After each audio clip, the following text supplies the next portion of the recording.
Yorana et bienvenue dans votre journal sur TNTV au sommaire de ce mardi 7 juillet. À Tarahui, la bataille ne porte plus seulement sur un collectif budgétaire. En redéposant le même texte que celui rejeté il y a 10 jours, Moetai Broderson joue une carte politique majeure et pourrait engager la responsabilité de son gouvernement. Les représentants devront désormais clarifier leur intention. Un jour qu'ils ne sont pas prêts d'oublier, les résultats du baccalauréat 2026 sont tombés ce matin. Après des mois d'efforts, les émotions étaient au rendez-vous pour les élèves, leurs familles et leurs enseignants. La joie des résultats d'un côté, les inquiétudes de l'autre. Le foyer des îles Taurua, qui accueille depuis de nombreuses années des étudiants venus des archipels, est confronté à d'importantes difficultés financières et va bientôt fermer ses portes. Un sujet aux lourdes conséquences à découvrir dans notre édition.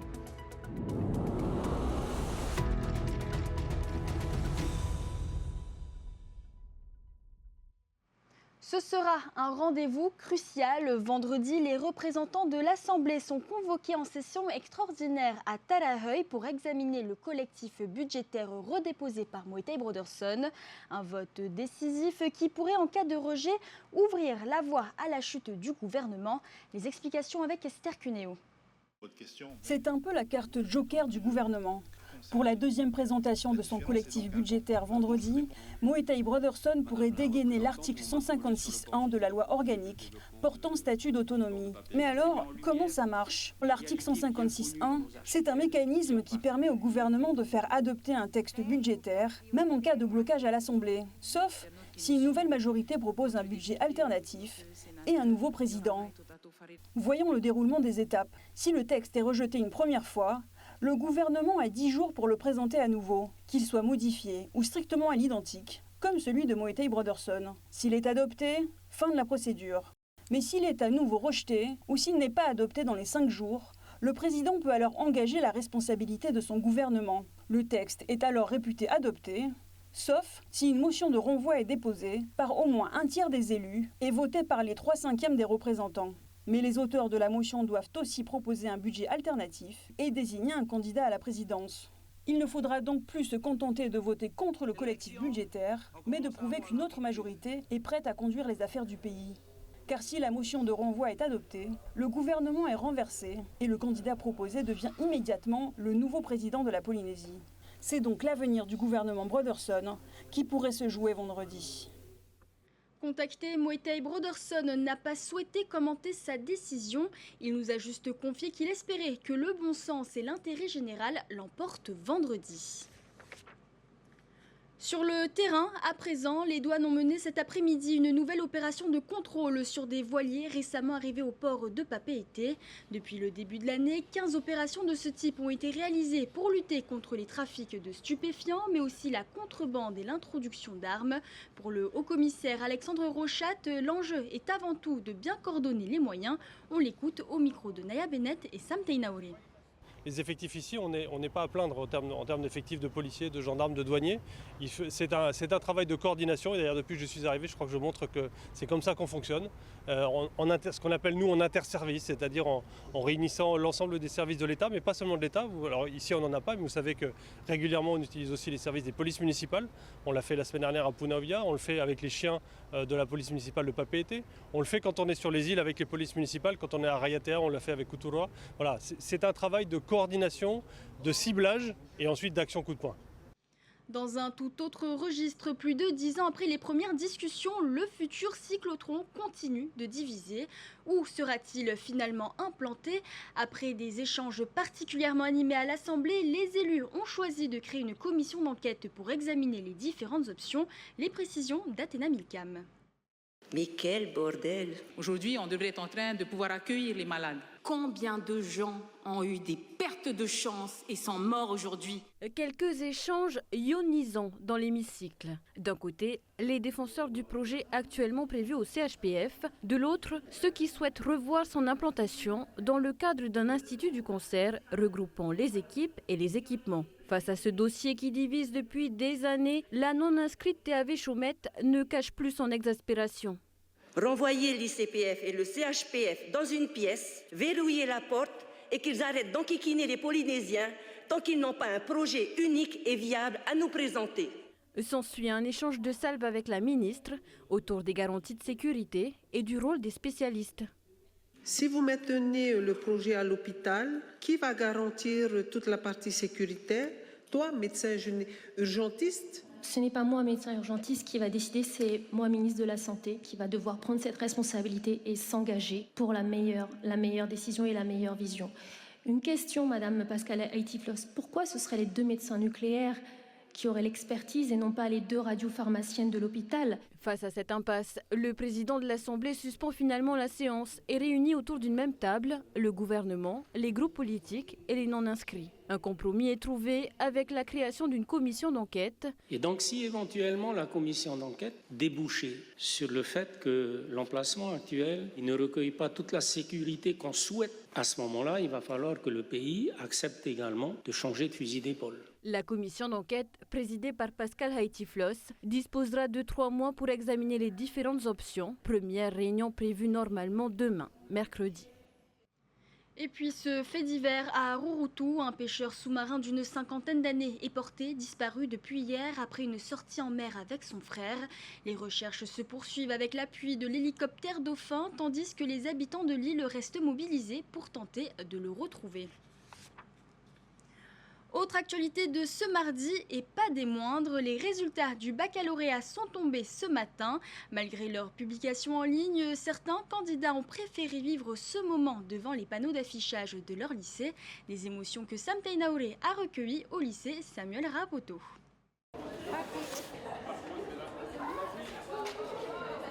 8 heures précises, le voile est levé sur les résultats du baccalauréat et les premières réactions se font entendre.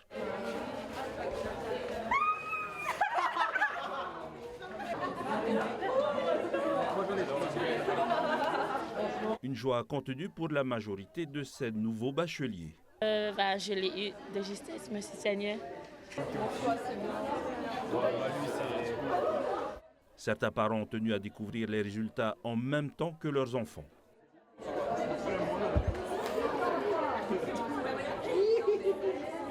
Oui, heureux parce que là, c'est l'aboutissement d'un long travail depuis la première, la terminale et c'est d'autant plus, je suis content parce que dimanche on part à Toulouse et moi j'installe mes enfants sur la France, donc c'était vraiment le sésame qui nous manquait.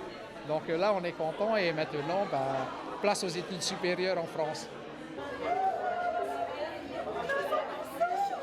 Les professeurs aussi ont découvert les résultats en même temps que leurs élèves.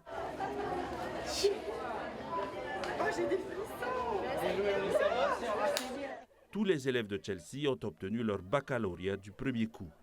Tout le monde est admis, beaucoup de mentions, je suis très heureuse et pour vous dire la vérité, c'est la première fois que ça m'arrive et je suis vraiment très très heureuse, la plus heureuse. Ceux admis au deuxième groupe ont déjà choisi les épreuves qu'ils vont repasser avec l'espoir de décrocher leur baccalauréat à la fin de la semaine. Le baccalauréat ouvre des portes, mais encore faut-il pouvoir étudier dans de bonnes conditions.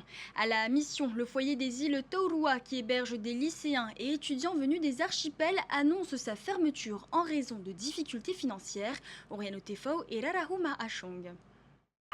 Depuis plus de 20 ans, le foyer Taurua héberge des lycéens et des étudiants originaires des îles. Jusqu'en 2021, le pays versait une subvention à la DEC, la direction de l'enseignement catholique, qui redistribuait 12 millions de francs par an au foyer. Mais depuis la création d'un conseil d'administration des frères de l'instruction chrétienne, le foyer est géré de manière indépendante et ne bénéficie plus de ce mode de financement. Malgré les demandes de dotation adressées directement au pays, les déficits se sont accumulés. Nous avons été déficitaires depuis 6 ans, à peu près une dizaine de millions, qui correspond à la somme de la subvention que le pays nous accordait depuis le début. Donc officiellement, nos supérieurs, c'est-à-dire la direction des frères qui se trouvent à Rome, ont jugé prudent de fermer le foyer parce que ce n'est pas donc rentable. Pour les étudiants, cette annonce suscite beaucoup d'inquiétudes. Pour moi, c'est dommage parce que pour ceux des îles, c'est quand même compliqué de trouver un logement, même si Peut-être quelques-uns ont des correspondants, mais ceux qui n'ont pas de correspondants, c'est difficile pour trouver un foyer. Le foyer accueillit jusqu'à présent une quarantaine de jeunes chaque année pour un loyer de 30 000 francs par mois, repas compris. C'est un problème qui va devenir de plus en plus récurrent dans la mesure où, parce qu'un étudiant, ça reste au minimum 3 ans, 2 ans, 3 ans dans un logement étudiant, et ça peut aller jusqu'à 8 ans s'il passe le doctorat. Donc il y a des étudiants qui renouvellent leur demande de logement de façon quasi habituelle, hein, chaque année, et puis il y a toujours des nouveaux étudiants qui arrivent qui demandent de logement. En tant que représentant étudiant, on est un peu triste de voir ce foyer fermé, parce que ça a beaucoup aidé beaucoup d'étudiants, notamment des îles. Pas que des étudiants, des lycéens également, et donc c'est une quasi-institution qui ferme aujourd'hui. Et sa fermeture est d'autant plus problématique que les besoins en logement d'étudiants sont importants. Changement d'ambiance, direction la côte Est. Le 30e Heiva de Hitiautera a donné hier soir son coup d'envoi avec le défilé des quartiers. 15 soirées de rencontres sportives attendent désormais plus de 500 jeunes dans un esprit de compétition, mais aussi de respect et de convivialité. Reportage de Tauhiti Tonio Moussan. Et cette année, c'est le quartier Peretei de Hitiaa qui ouvre cette 30e édition du Heiva Hitiautera. Alors la première, nous avons le quartier de Teawaiti.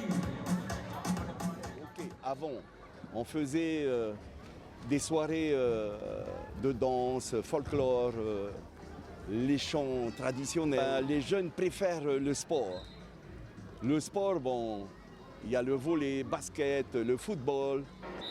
En France, notre championnat se finit en avril-mai, on va dire. Du coup, en fait, j'ai tout l'été pour pouvoir revenir au Fénois, profiter avec la famille. Et justement, ça tombe bien, il y a les Jeux aussi en juillet. Et du coup, à chaque fois, je viens. En 1996, seules 8 baraques avaient été installées du côté mer de ce stade de Papenhaut. Cette année, 30 ans après, on dénombre une vingtaine de baraques foraines installées sur ce même site.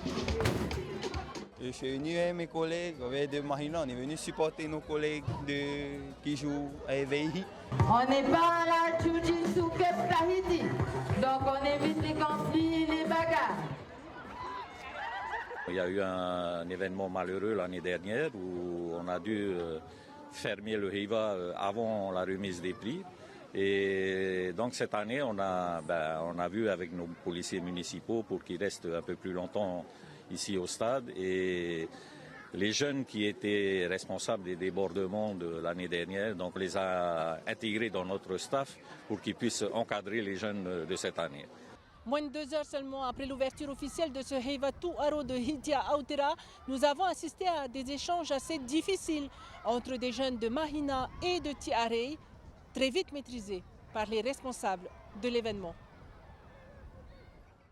On part maintenant en métropole. À l'Assemblée nationale, policiers et agents de l'administration pénitentiaire polynésien ont fait entendre leur voix lors d'une rencontre organisée à l'initiative du député Moirani Frebo. Au cœur des échanges, les difficultés qu'ils rencontrent pour leur mobilité et leur retour au Fénois. Les précisions de Pierre Lamarque et Wallis Glaise. La question du retour au Fénois des fonctionnaires d'État est une question récurrente. Les policiers et les agents de la pénitentiaire sont formés en France. Ils y commencent leur carrière.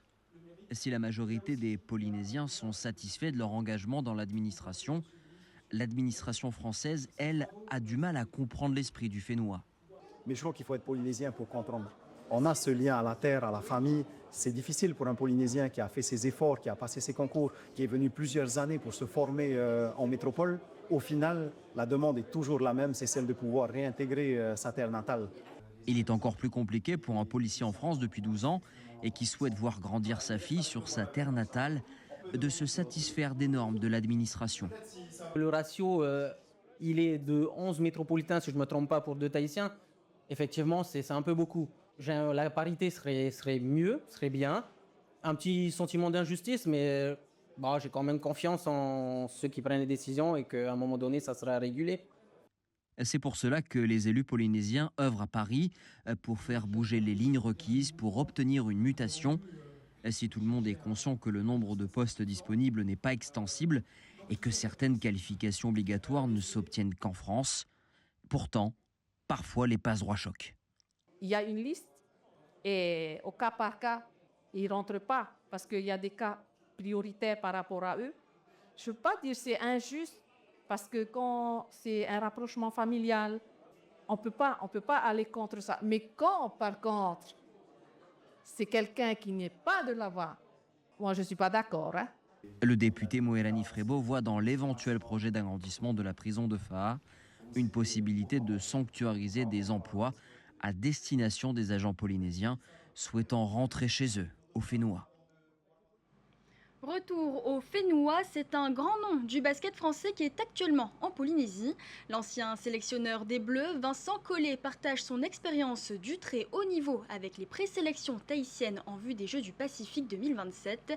Immersion avec Oriano Tefau. Après, tout le monde sprintait et de la vitesse. Ça, c'est la première chose.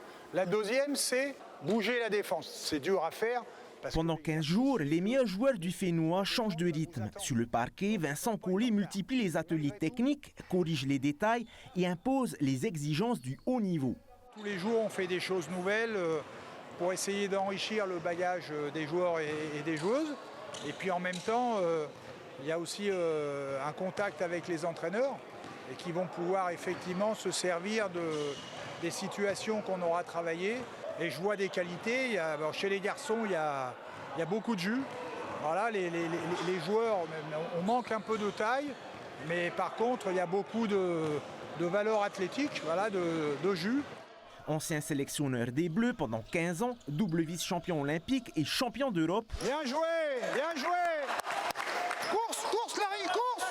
Le technicien partage aussi son savoir avec les entraîneurs locaux pour assurer un suivi après son départ. C'est un privilège et je veux dire c'est une chance inouïe que nos seniors et nos jeunes puissent, on va dire, s'entraîner avec un technicien aussi performant. On a pu voir ce soir encore son exigence, quoi. Voilà, il a cette particularité, c'est qu'il a une grosse connaissance aussi de la transmission et c'est un réel, on va dire, plus pour nos sélections. Pour les joueurs, chaque séance est un apprentissage permanent, les enchaînements s'intensifient, les repères évoluent avec un travail précis sur les gestes et les automatismes. Pépé, dans tout ce qu'on fait, il essaie de corriger ne serait-ce que les petits détails qui font toute la différence justement. Et ça justement c'est top parce qu'au fur et à mesure de l'entraînement, on voit que ces petits détails changent complètement la donne, quoi. Après Tahiti, Vincent Collet poursuivra sa mission à Raiatea avant de retrouver l'Europe. Une première étape dans l'accompagnement du basket polynésien qui pourrait bien être suivi d'autres rendez-vous à l'approche des Jeux du Pacifique 2027. C'est la fin de ce journal, merci de votre fidélité. Retrouverez juste après le magazine Fa'atura, suivi de votre émission Au cœur du Heiva, avec pour invités Matani Keinuku et Taero Jame. Je vous souhaite une excellente soirée sur TNTV et vous retrouve demain soir à la même heure. On se quitte sur ces images du Heiva avec le groupe Tamari'i Tuha'apen ou Mahina dans la catégorie Tarava Tuha'apen.